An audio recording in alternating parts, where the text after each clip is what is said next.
काश मेरी भी फैमिली होती तो आज मैं अकेला नहीं होता। मेरा भी ख्याल रखने के लिए कोई न कोई जरूर होता। स्टारलैंड के जंगलों में एक वृद्ध मगर मजबूत और समझदार शेर रहता था।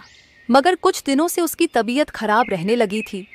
तभी अचानक एक भालू वहां पहुंचा। महाराज, पड़ोस के कुछ घुसपैठियों ने हमला बोल दिया है। जल्द से जल्द वहां चलिए। क्या उनकी इतनी जुर्रत? चलो अभी। शेर ने जैसे तैसे उन शिकारियों को भगाया, लेकिन वृद्ध होने के कारण वह जल्दी थककर एक पेड़ के पास बैठ गया। तभी एक भेड़िया वहां पहुंचा। महाराज, अब और कितनी मेहनत करोगे? मुझसे और देखा नहीं जाता। इस उम्र में भी आप इस जंगल की कितनी देखभाल करते हैं। अगर आप चाहे तो मैं आपकी मदद कर सकता हूँ। किस तरह की मदद की बात कर रहे हो? महाराज, मैं आपके लिए कभी कभी शिकार लाया करूंगा, जब जब आपको जरूरत होगी। बस मैं आपका सलाहकार बनना चाहता हूँ। भेड़िए की बातें शेर को पसंद आई और उसने भेड़िए को अपना सलाहकार बना लिया। सलाहकार बनने के बाद भेड़िया अलग ही रौब झाड़ने लगा। वह किसी भी जानवर से सीधे मुंह बात नहीं करता था। देख रही हो, ये भेड़िया उपराजा क्या बना? अपने आप को राजा ही समझने लगा है। दिन बीतने लगे और शेर का भेड़िए पर विश्वास बढ़ता गया।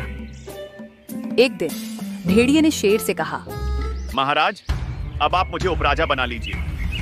बहुत से कार्य मैं संभाल लूंगा, आपको आराम मिलेगा। आज तक मैंने कोई मंत्री तक नहीं रखा और तुम उपराजा की बात करते ही। मैं तो आपकी भलाई के लिए ही कह रहा हूँ। आपकी मर्जी। अगर आपको मुझ पे विश्वास नहीं है तो कोई बात नहीं। शेर के पास कोई और चारा नहीं था, इसलिए उसने भेड़िए को उपराजा बना दिया। ठीक है, मगर सेना का अधिकार तुम्हें नहीं मिलेगा। तुम सिर्फ बात विवाद के मसले ठीक करोगे। भेड़िए भाई, उपराजा बनने में वो मजा नहीं जो राजा बनने में है। अब भेड़िए का लालच और बढ़ने लगा। उसकी नजर अब शेर की गद्दी पर थी। हालांकि शेर वृद्ध था, फिर भी उसमें इतनी ताकत थी कि वह आराम से भेड़िए को मार सकता था। इसलिए भेड़िया सीधे लड़ाई नहीं कर सकता था। भेड़िए ने चालाकी से शेर को गद्दी से हटाने की योजना बनाई।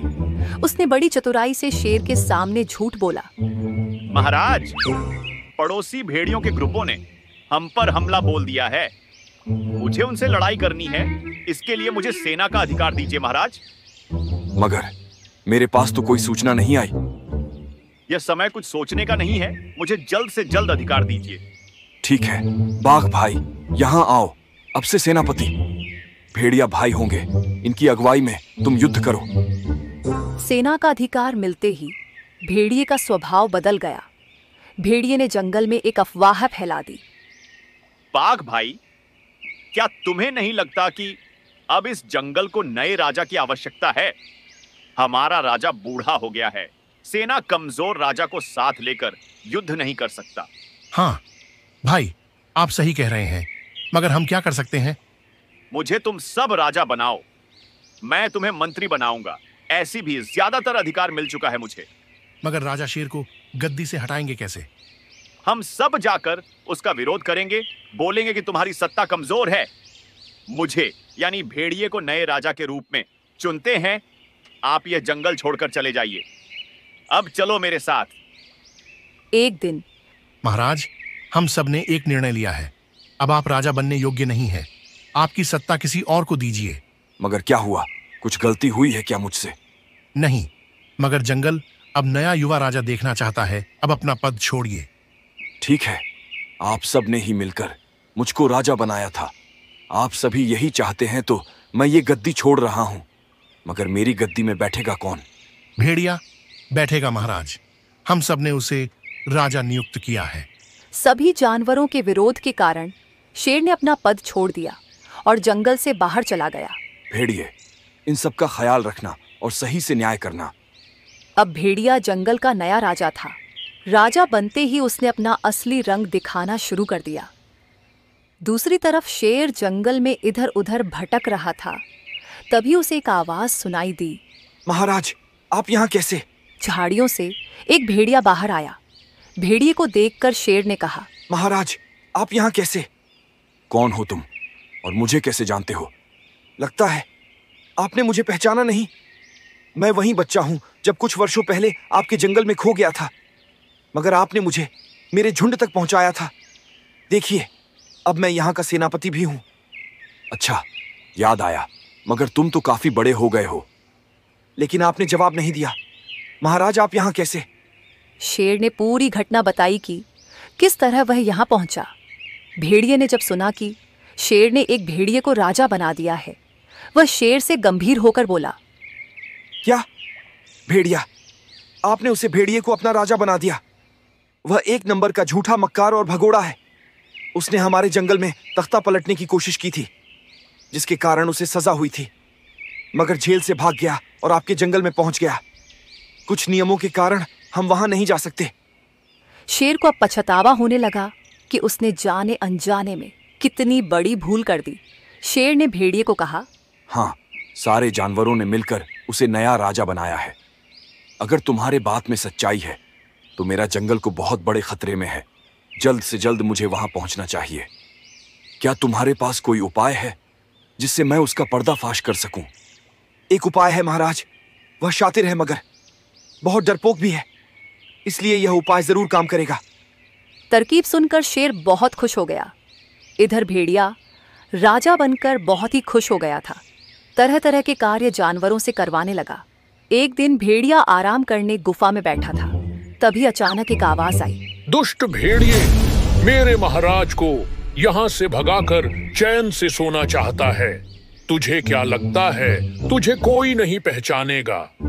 भेड़िया घबराकर गुफा से बाहर निकला। सभी जानवर वहां पहुंचे। कौन कौन बोल रहा है? दम है तो बाहर निकल।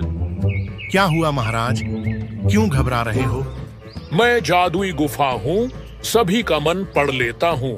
तेरा भी मन मैंने पढ़ा है, इसलिए कह रहा हूँ, तू सच कबूलेगा कि नहीं, वरना अपनी मृत्यु के लिए तैयार हो जा। मैं कबूल करता हूँ, मैंने जो किया वह लालच में किया, मुझे माफ कर दो। तभी गुफा के पीछे से शेर बाहर निकला।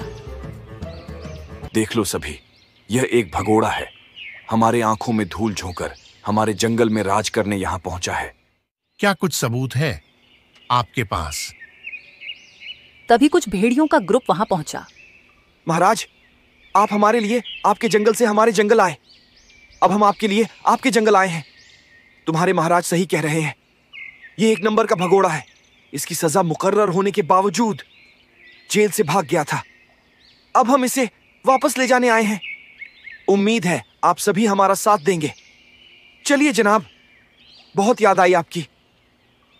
माफ कीजिए महाराज, हम सब मूर्ख बन गए थे जो एक सच्चे और दयालु राजा को परख नहीं पाए।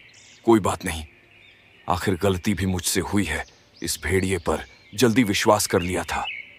खैर, देर आए पर दुरुस्त आए। शेर ने बड़ी समझदारी के साथ भेड़िया का पर्दाफाश किया। शेर के वापस आने से सभी जानवर खुश थे, मगर बाघ के दिमाग में अभी कोई खिचड़ी पक रही थी। धत्त तेरी की, ये भेड़िया भी निखट्टू निकला। कोई और जाल बिछाना होगा। क्या इन सब के पीछे बाघ का हाथ था या फिर कोई और ही गुत्थी थी? अगला पार्ट देखने के लिए सब्सक्राइब करें और हमारे साथ बने रहे।